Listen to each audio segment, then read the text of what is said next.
ओस की बूंदें पत्तों की गोद में आसमां से कूदे, अंगड़ाई ले फिर करवट बदल कर नाजुक से मुंह। भारत माता की, भारत माता की, भारत माता की। सामर्थ्य सेवा संस्थान झालावाड़ के 5th एक्सीलेंस अवार्ड में हमारे बीच उपस्थित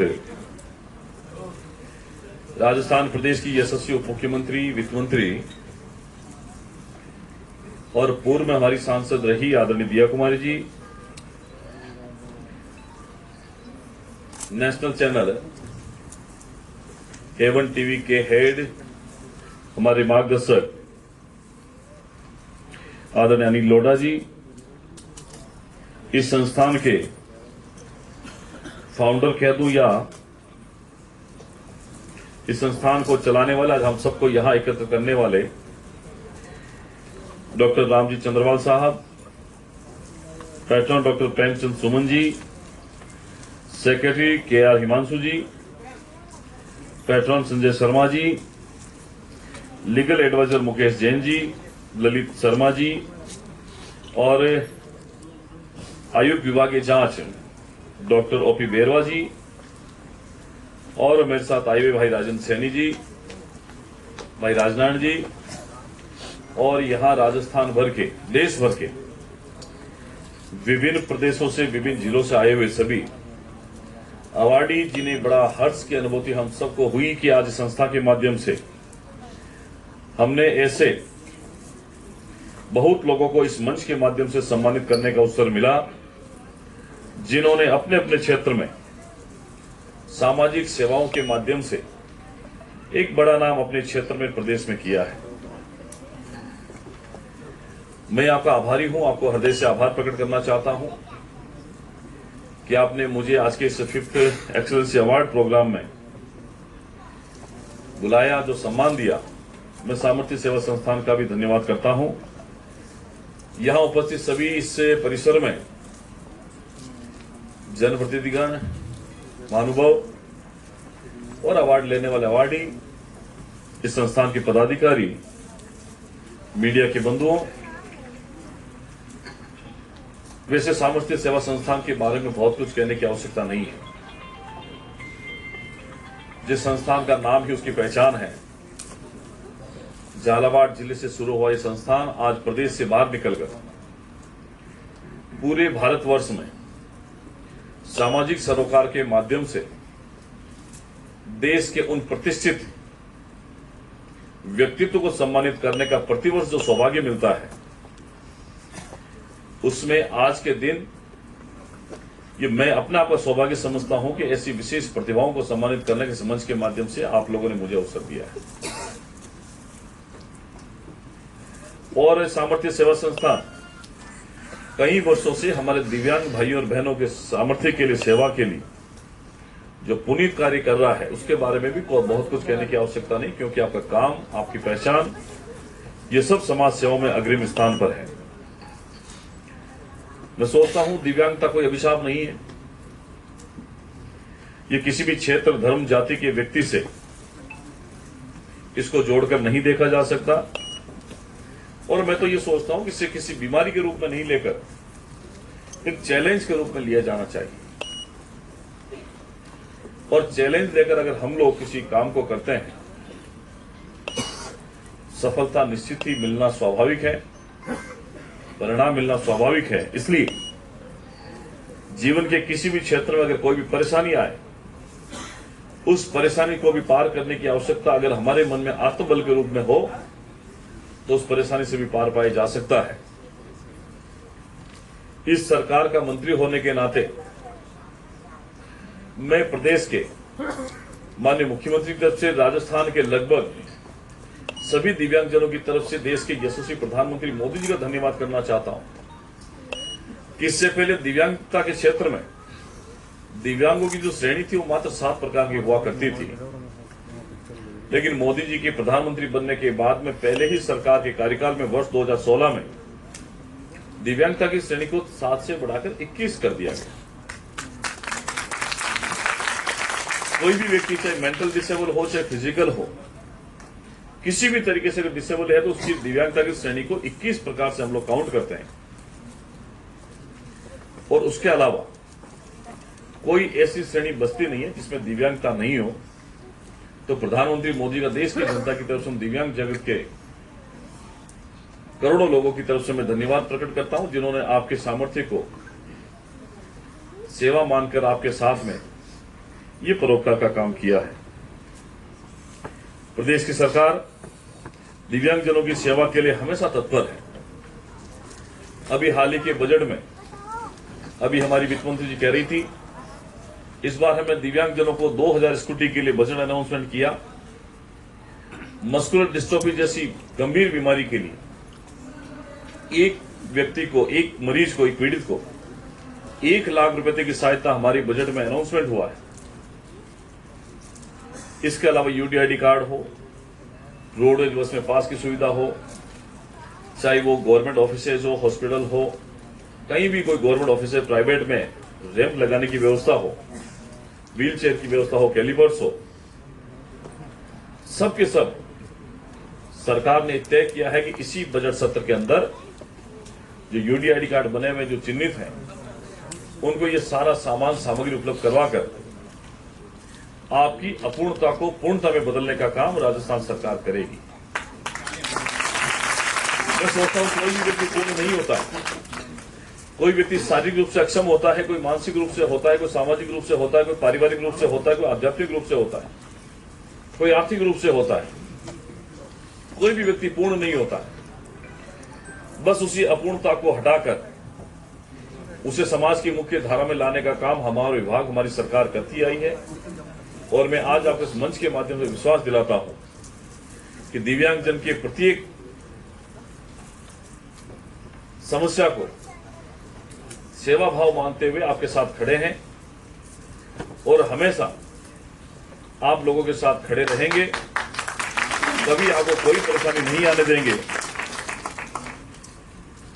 और इसके अलावा भी बहुत सारे पेंशन के काम हो, 40% डिसेबिलिटी की बाध्यता राजस्थान सरकार की, 80% की बाध्यता सेंट्रल गवर्नमेंट की, और जो 100% डिसेबल होते हैं उनको भी 1000 रुपए की पेंशन राशि सरकार की तरफ से अलग से मिलती है। 1250 प्लस 1000 ये हमारी सरकार की तरफ से पेंशन राशि दिव्यांग जन को मिलती है। और हमारे लिए बड़ी खुशी की बात तब होती है जब जिस प्रदेश में हम लोग बैठे हैं, प्रदेश की राजधानी जयपुर में, जब यह सुनने को मिलता है कि पैरा ओलंपिक में बहन अवनी लखेरा और मोना अग्रवाल जी ने gold medal, bronze medal para Olympic में जीते हैं। और अवनी लखेरा जी वो है जिन्होंने पिछली बार भी जीता था, इस बार भी लगातार दूसरी बार पैरा ओलंपिक मेडल जीते हैं। और आने वाले समय में यशस्वी मुख्यमंत्री भजनलाल शर्मा जी के नेतृत्व में, माननीय वित्त मंत्री जी की मार्गदर्शन में जिस प्रकार से पैरा ओलंपिक देश के बाहर हो रहे हैं, हम लोग चाहेंगे कि राजस्थान के अंदर भी हमारे इन ओलंपिक के खिलाड़ियों के लिए, दिव्यांग भाइयों के लिए एक बड़ा सा कंपटीशन हम लोग पूरे राजस्थान भर में आयोजित करेंगे। हमारे अनिल लोढ़ा जी बैठे हैं, इनके मार्गदर्शन में अभी हम लोग बातचीत कर रहे थे। आपका सजेशन था कि हम लोगों को ऐसा करना चाहिए, इसीलिए मैं आपके माध्यम से निवेदन करना चाहता हूं कि आने वाले समय में हम लोग इस पर बातचीत करके, वार्ता करके सही समय पर आप लोगों के साथ में इस प्रकार के आयोजन भी करेंगे। कहीं और कहीं कंपटीशन की बात आएगी जहां आप लोगों को सामाजिक सत्कार भी मिल सके, मान सम्मान भी मिल सके, और सरकार की तरफ से विभागीय योजनाओं की जो जानकारी लेकर लाभ मिलने वाला हो, सही समय पर सही व्यक्ति और पात्र व्यक्ति तक मिले, ऐसा प्रयास हम सबका रहेगा। मेरा सौभाग्य कि राजस्थान सरकार में सोशल जस्टिस मिनिस्टर के रूप में मुझे आप लोगों की सेवा करने का अवसर मिला है। कभी कभार मुझे लगता है कि मैं किसी मंदिर में जाऊं या किसी गुरुद्वारे में जाऊं, कहीं बस स्टैंड में जाऊं, तो मैं कुछ 100 लोगों की मदद कर सकता हूं, उनके साथ बैठकर, उनके साथ मिलकर। लेकिन आज बड़ा गर्व होता कि इस डिपार्टमेंट के माध्यम से मुझे राजस्थान की 8 करोड़ जनता में से 1 करोड़ के करीब जनता की सेवा करने का अवसर मिला है। राजस्थान की आबादी के 70% परिवार जो हैं वो हमारे विभाग से जुड़े हुए हैं और पूरी ट्रांसपेरेंसी के साथ में प्रत्येक व्यक्ति तक पहुंचने की जिम्मेदारी इस विभाग की है। जो सपना डॉक्टर दीनदयाल उपाध्याय जी ने देखा था, जो सपना आदरणीय भैरव सिंह जी शेखावत ने देखा था, जो सपना अटल बिहारी वाजपेयी जी ने देखा था अंत्योदय का, कि समाज के आखिर में खड़े हुए परिवार को, व्यक्ति को सड़क, पानी, चिकित्सा, शिक्षा, बिजली, रोजगार के अलावा भी जो सुविधाएं हैं वो मिलनी चाहिए। उस अंत्योदय की योजना को पूरा करने की जिम्मेदारी सामाजिक न्याय अधिकारिता विभाग की है। और इस सरकार का सपना है अंत्योदय से सूर्योदय का, जहां लोग उम्मीद करते हैं कि नई सरकार में चाहे गरीब हो चाहे अमीर हो, दलित हो चाहे पिछड़ा हो चाहे अगड़ा हो, किसी प्रकार के भेदभाव के बिना हम लोग उनको सामाजिक उत्थान दे सके, आर्थिक उत्थान दे सके, ऐसा प्रयास हमारी प्राथमिकता में है। और ये मुख्यमंत्री के निर्देशन में पिछले 8 महीने से हमारी सरकार ने इस काम को प्राथमिकता देते हुए पूरा करने की जिम्मेदारी भी हमारे ऊपर ली है। माननीय प्रधानमंत्री मोदी जी ने दिव्यांगजन की आवश्यकता को ध्यान में रखते हुए प्रधानमंत्री दिव्यांग योजना भी प्रारंभ की है। इस योजना के अंतर्गत कुछ वर्षों में आने वाले प्रत्येक वर्ष में प्रत्येक जिले पर दिव्यांगों को आवश्यकता अनुसार उपकरण उपलब्ध करवाए जाने की भी आवश्यकता हम लोगों को महसूस हुई और उसके की व्यवस्था हम लोग करने वाले हैं। दिव्यांगजन को उनकी आवश्यकता में रुचि के अनुसार स्किल डेवलपमेंट का काम भी हम लोग आने वाले समय में शुरू करने वाले हैं। और इसके लिए और उनकी पढ़ाई के लिए, ट्रेनिंग के लिए ऋण की सुविधा भी हम लोग हमारे विभाग के माध्यम से उपलब्ध करवा रहे हैं, ताकि कोई भी दिव्यांगजन आर्थिक रूप से कमजोर होने के कारण अपनी प्रतिभा को आगे नहीं बढ़ा सकता है, होशियार होने के कारण पढ़ नहीं सकता है, ऐसी दुविधा में अगर कहीं है तो उसको दुविधा को सुविधा में बदलने का काम भी हमारा विभाग करेगा। और तो और दिव्यांगजनों को अग्रिम अध्ययन के लिए विभाग के द्वारा छात्रवृत्ति भी प्रदान की जा रही है। विभाग द्वारा पेंशन राशि के बारे में बहुत कुछ मैंने पहले बता दिया। और मैं सामर्थ्य सेवा संस्थान के बारे में जब मैं पढ़ रहा था तब मुझे महसूस हुआ कि वाकई में एक ऐसी संस्था है जिससे अन्य संस्थाओं को प्रेरणा लेने की आवश्यकता है। बिना किसी सरकारी सुविधा के, बिना किसी गवर्नमेंट ग्रांट के यह संस्था पिछले कई वर्षों से सामाजिक सेवा के क्षेत्र में काम कर रही है। और आज इस प्रकार के आयोजन में जहां लाखों रुपए खर्च होते हैं, प्रतिभाओं को एक मंच मिलता है, प्लेटफॉर्म मिलता है, वो किसी दूसरे व्यक्ति के लिए प्रेरणा का केंद्र बिंदु बनते हैं।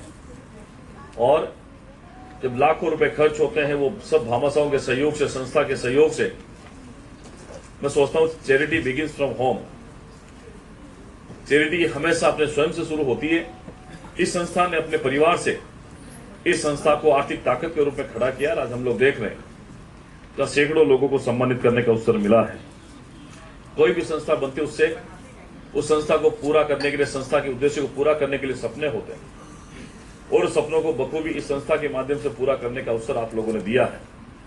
मैं ईश्वर से प्रार्थना करता हूं कि आपका ये संस्थान नित्य नए ऊंचाइयों को, आयाम को छुए, दिव्यांगजनों को एक नया प्लेटफॉर्म दे जब अपनी बात रख सके, कह सके, प्रतिभा को निखार सके।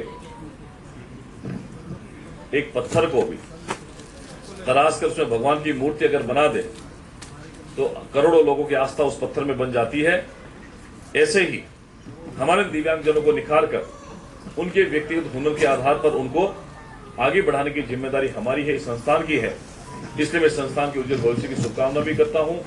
और आज जो अवार्डी है, जो अवार्ड मिला है विभिन्न सामाजिक सेवाओं के अंदर, मैं उनको भी बहुत बहुत धन्यवाद करता हूं कि आपने अपने क्षेत्र में, अपने प्रदेश में अलग अलग जगह पे अच्छा काम किया है।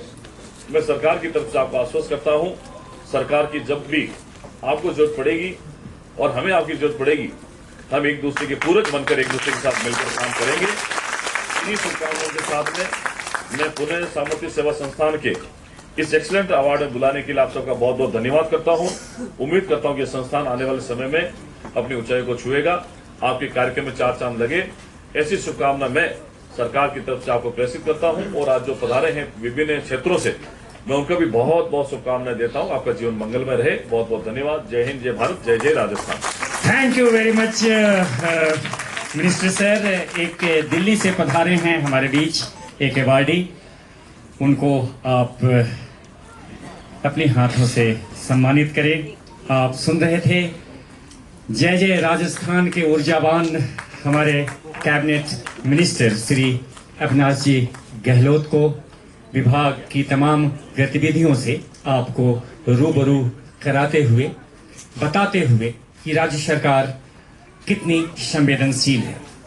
मंत्री महोदय की पूरी उद्बोधन को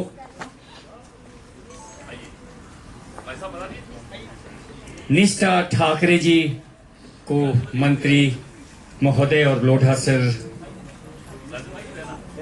सम्मानित करते हुए निष्ठा ठाकरे को मंत्री महोदय अविनाश जी गहलोत, लोढ़ा सर और हमारे आयुक्त महोदय